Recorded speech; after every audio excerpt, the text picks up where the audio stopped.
Bonjour et bienvenue. Aujourd'hui, on va s'attaquer à un sujet qui, on va être honnête, fait souvent un peu peur. La comptabilité générale.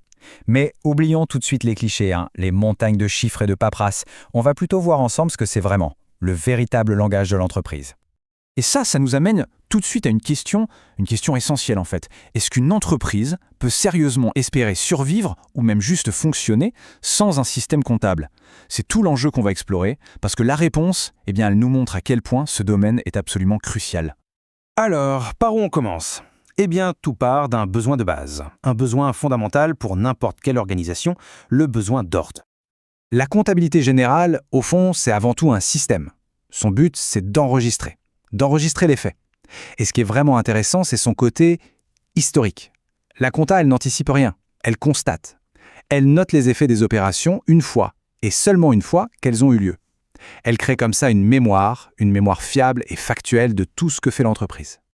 Ok, mais garder une trace de tout ça, ce n'est pas juste pour le plaisir d'archiver. Non, cette mémoire super organisée, elle sert en réalité 4 objectifs très très précis. Et vous allez voir, ils sont tous vitaux. Voilà ces 4 fonctions. Ce sont un peu les piliers qui soutiennent toute la structure de l'entreprise. On a d'un côté le juridique et le fiscal, ça ce sont les obligations, on n'a pas le choix, et de l'autre le social et l'économique qui sont là pour aider à piloter la boîte. Alors regardons ça d'un peu plus près. D'abord, la fonction juridique. Imaginez un litige, un désaccord avec un client ou un fournisseur. Comment prouver qu'on a raison? C'est là que la comptabilité entre en jeu. Chaque écriture, chaque facture enregistrée devient un moyen de preuve solide reconnu devant un tribunal. C'est en quelque sorte le bouclier légal de l'entreprise. Ensuite, la fonction fiscale. Bon, là c'est assez évident, c'est incontournable. Toute entreprise a l'obligation légale de justifier ce qu'elle déclare aux impôts. Et les documents comptables, comme le bilan par exemple, ce sont les pièces à conviction si on veut. Elles prouvent sur quelle base l'impôt est calculé. Sans ça, c'est le flux total et donc le risque. Après ça, on a la dimension sociale. Une entreprise, ce n'est pas juste une entité isolée, loin de là. Elle a des comptes à rendre à plein de monde. Les actionnaires qui ont mis de l'argent, les salariés qui y travaillent, mais aussi les banques, les pouvoirs publics. La comptabilité, c'est l'outil qui permet de communiquer avec tous ces acteurs, de montrer que la gestion est saine et transparente. Et enfin, la 4e fonction, l'économique. Et c'est peut-être la plus stratégique de toutes. Là, on ne parle plus seulement d'obligation, on parle de pilotage. C'est en analysant les chiffres de la compta que les dirigeants peuvent vraiment évaluer la performance, comprendre ce qui marche et ce qui ne marche pas, et surtout prendre les bonnes décisions pour l'avenir. C'est là que la compta passe de simples contraintes à un vrai moteur de stratégie. Bon, on a vu le pourquoi. Maintenant, passons logiquement au comment. Comment la comptabilité arrive à faire tout ça? Elle utilise des outils bien spécifiques. Tout commence par cet enregistrement systématique, jour après jour, de chaque événement qui a un impact sur l'entreprise.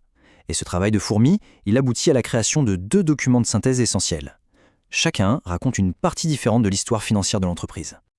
Et les voilà, ces fameux documents. D'un côté, il y a le bilan. Pour faire simple, il faut voir le bilan comme une photographie. C'est un instantané du patrimoine de l'entreprise à un moment donné. Il nous dit, voilà ce que l'entreprise possède et voilà ce qu'elle doit. De l'autre côté, on a le compte de produits et charges, le fameux CPC. Lui, ce n'est plus une photo, c'est un film. Il retrace toute l'activité sur une période pour voir à la fin si l'entreprise a gagné de l'argent ou en a perdu. Donc, pour résumer, le bilan, c'est la richesse, le CPC, c'est le résultat. Alors, quand on assemble toutes ces pièces du puzzle, les objectifs, les outils comme le bilan et le CPC, on commence à voir une image beaucoup plus claire, beaucoup plus grande. Ce n'est pas juste une suite de chiffres, non, c'est un système totalement cohérent. C'est ça le langage de l'entreprise. Et il y a une phrase toute simple qui résume très bien le côté pratique de la chose. La comptabilité et les impôts vont ensemble.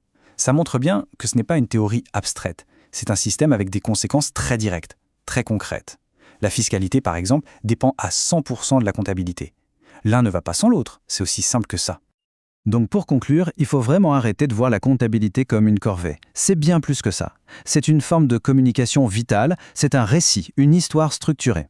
Et donc la vraie question qu'il faut se poser, c'est quelle histoire ces chiffres racontent-ils? Est-ce que c'est une histoire de croissance, de difficulté, d'opportunité? Parce que maîtriser ce langage, au fond, c'est maîtriser le destin de l'entreprise.